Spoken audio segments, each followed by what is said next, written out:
नमस्कार दोस्तों, सादर प्रणाम आप सबको। दोस्तों, हमारे YouTube चैनल संध्या राय स्वतंत्र यूट्यूबर में आप सबका स्वागत है।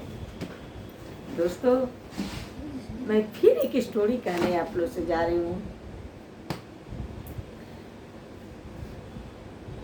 स्टोरी यानी हम अपने भाषा में कथा कहानी।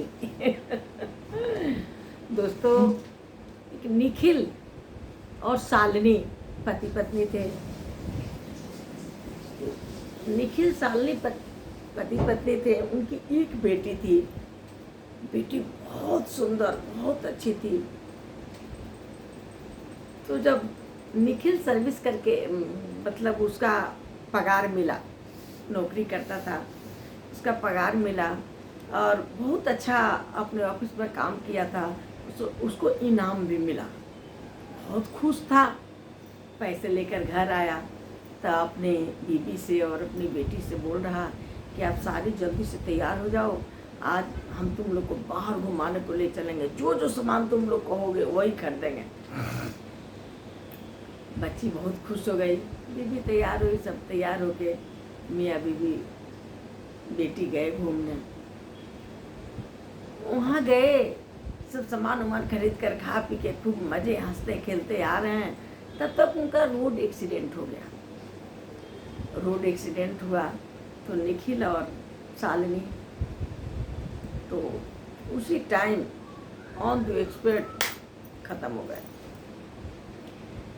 लेकिन लड़की की थोड़ा थोड़ा होश था। होश नहीं था, सांसें चल रही थी। लड़की कोमा में चली गई थी, सांसें चल रही थी। फिर लोगों ने उसको उठा के हॉस्पिटल ले गया। 15 दिन बाद लड़की कोमा से निकल गई। दवा हो रहा था, कोमा से निकल गई।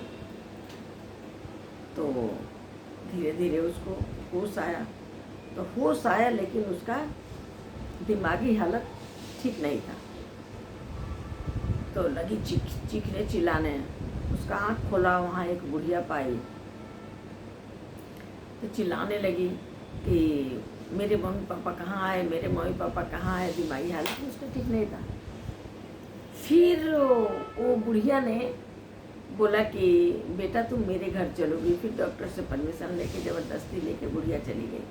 वो बुढ़िया कोई और नहीं थी दोस्तों, वो बुढ़िया उस लड़की की माँ थी। सॉरी गलत बोल दी, मासी माँ थी। तब लेकिन उसकी दिमागी हालत ठीक न रहने के चलते वो अपने मासी माँ को पहचान नहीं रही थी। फिर अपने मासी माँ के साथ चली गई लेकिन वो पहचान नहीं रही है कि मेरी मासी है। बस अब एकदम खोई खोई रहने लगी। बिल्कुल मतलब ऐसा लगता था कि बचेगी नहीं, कुछ खा पी नहीं रही थी। एक दिन वो बुढ़िया ज़बरदस्ती उसको खाना खिलाने बुला के गई।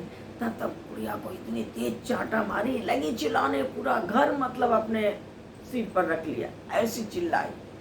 घर में काफ़ी हल्ला होने लगा, कूदने लगी, कपड़ा फाड़ने लगी। क्योंकि दिमागी हालत तो उसका ठीक था नहीं। तब तक बुढ़िया का लड़का आया। बुढ़िया का लड़का मानी उसका भाई ही था, कजन था। फिर बुढ़िया का लड़का आया, चांटा एक खींच के मारा उसको और बोला कि तुम्हें तो ठीक करना चाह रही है मम्मी और तुम उसको ऐसे चिल्ला रही हो। फिर अपने मम्मी को जाके डांटा, आज के बाद से उस लड़की को आपसे बोलना नहीं है, बिल्कुल छोड़ दो, जैसे रहेगी वैसे रहेगी। आप इसीलिए हो कि आप उसकी थप्पड़ खाओगी। फिर बुढ़िया ने जाके बेटा को समझाया। बोला बेटा हम ही लोग ना उसका है, उसका दिमागी हालत ठीक नहीं है, तो मारने से तो कुछ होगा नहीं। आज के बाद से मेरी कसम खाओ कि कभी भी तुम उस पर हाथ नहीं छोड़ोगे। उसको बेटा प्यार से समझाएंगे तब वो जाके समझेगी बेटा ऐसे कुछ नहीं हो सकता है, बेटा उसको ठीक करना है ना बेटा। फिर लड़का कहा ठीक है। ऐसे धीरे धीरे चलने लगा। एक दिन माँ बोली अपने बेटा से, उसका नाम था संजू, संजू जाओ सोनी को घुमा को लाओ। लड़की की सोनी नाम थी। जाओ सोनी को घुमा कर लाओ, कहीं से घुमा कर लाओ, इसका धीरे धीरे बाहर निकलेगी, थोड़ा इसका दिमाग सही होगा। संजू बोला ठीक है माँ ले जा रहा हूँ। संजू ले गया बाहर। एक पार्क में ले जाके बैठा दिया। तो पार्क में अपना बातें कर रहे हैं, लड़की भी खुश थी। तो तब तक आइसक्रीम वाला आया। बस लड़की हाथ गोड़ पटक के लगी चिल्लाने, उसको आइसक्रीम दिख गया, मेरे को आइसक्रीम चाहिए, मेरे को आइसक्रीम चाहिए, मेरे को आइसक्रीम चाहिए, और चिल्लाने लगी। फिर संजू ने बोला कि अच्छा सोनी तू यहीं बैठो, मैं आइसक्रीम लेके आ रहा हूँ। बैठा के चला गया। आइसक्रीम लेके आया तो वहाँ सोनी को नहीं पाया। अब वो लगा ढूंढने, पूरा पार्क ढूंढ लिया, बाहर ढूंढ लिया, कहीं कहीं सोनी मिल ही नहीं रही थी। लगा ढूंढने तब तक घंटों लग गया उसके ढूंढने में। तब तक एक औरत दिखाई दी। वहाँ उसकी बहन खड़ी थी, लोग खूब खड़े थे। तो उसका कि माजरा क्या है, इसका तो एकदम हालत खराब होने लगा कि माजरा क्या हुआ। तब तक औरत तो चिल्ला के बोल रही है कि तुम जानते हो कि इसकी दिमागी हालत ठीक नहीं है, फिर इसको अकेले तुमने छोड़ कैसे दिया, तुम लोग अपनी जिम्मेदारी नहीं निभा सकते हो। फिर उसने बोला हुआ क्या बताओ तो। तब गुड़िया ने बताई कि 4-5 लड़के इसको पकड़ के कमरे में बंद किए थे, वो तो मेरे को देख लिए थे, डर के सब भाग गए। फिर अब ये काफ़ी दुखी हो गया संजू, बहुत दुखी हो गया संजू, इतना दुखी हो गया। लेकिन अभी बात माँ से कहे कैसे। फिर लेके घर गया, माँ से कह नहीं रहा था।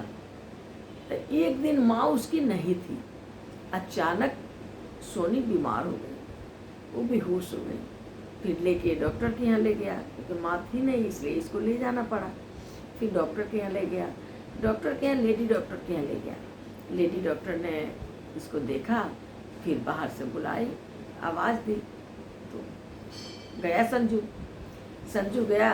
तो डॉक्टर ने बोला कि ये प्रेग्नेंट है और तुम लोग क्या करते हो, इसका तो दिमागी हालत भी ठीक नहीं है, ये इतनी बीमार है, ये बच्चा पैदा कैसे करेगी।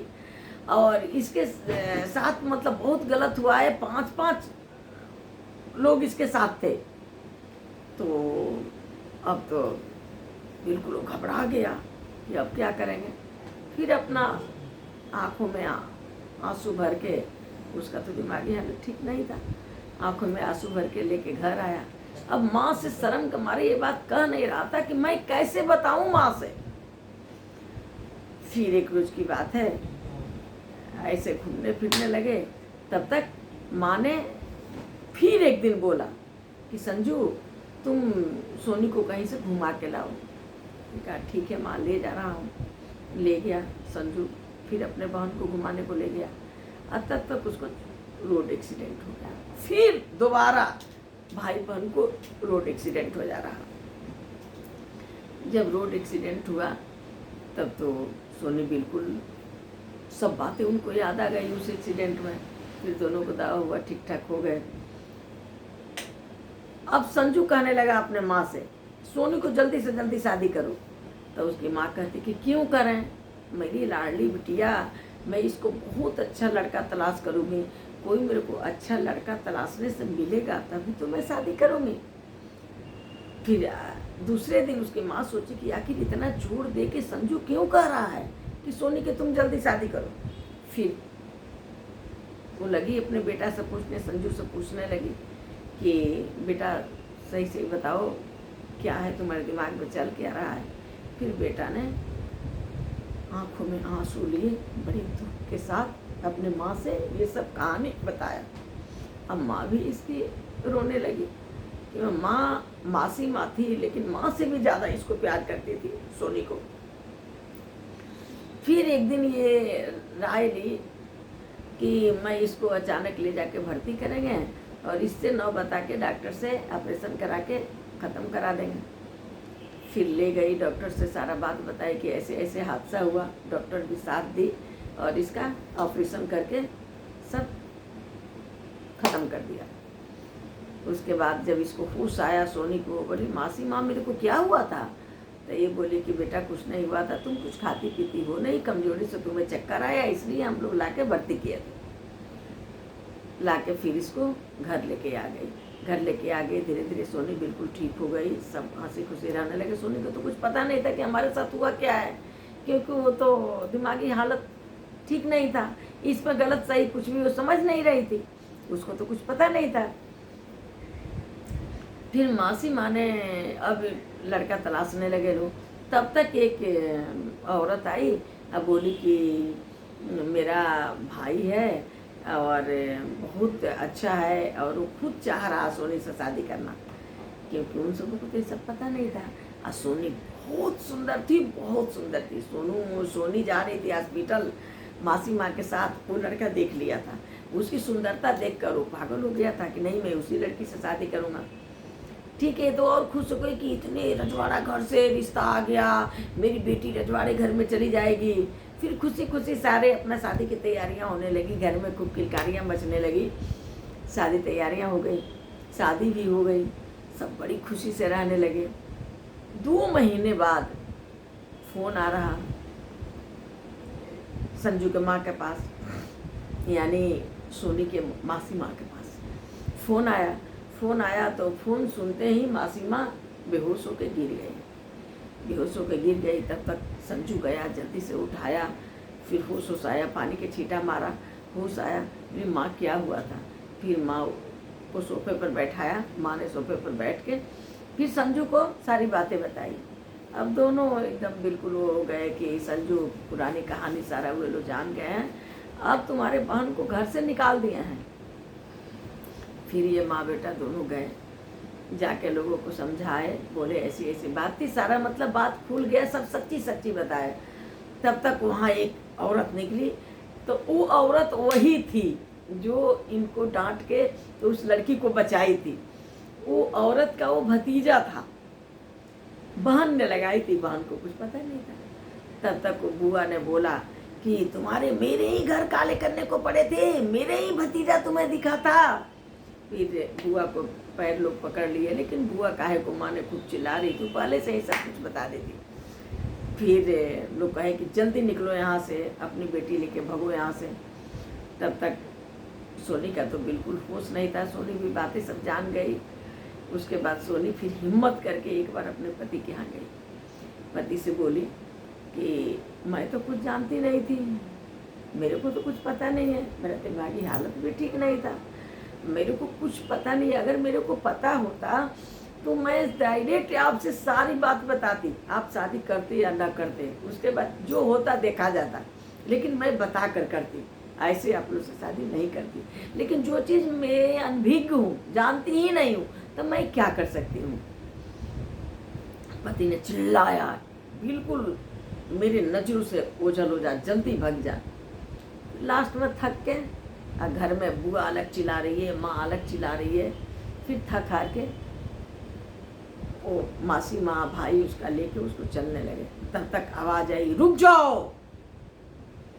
तब ये पति की आवाज़ सुनकर थोड़ा सा थमकी, पीछे देखी तो पति है। बोला कि सोनी मत जाओ, मैं भी, तुम ही बताओ कि ऐसा अचानक कोई सुनेगा अपने पत्नी के बारे में, उसको कैसा लगेगा। मैं भी बहुत परेशान हो गया, लेकिन मेरे दिमाग में आ रहा है कि तुम्हारा इसमें कसूर क्या है, तुम तो अनभिज्ञ हो।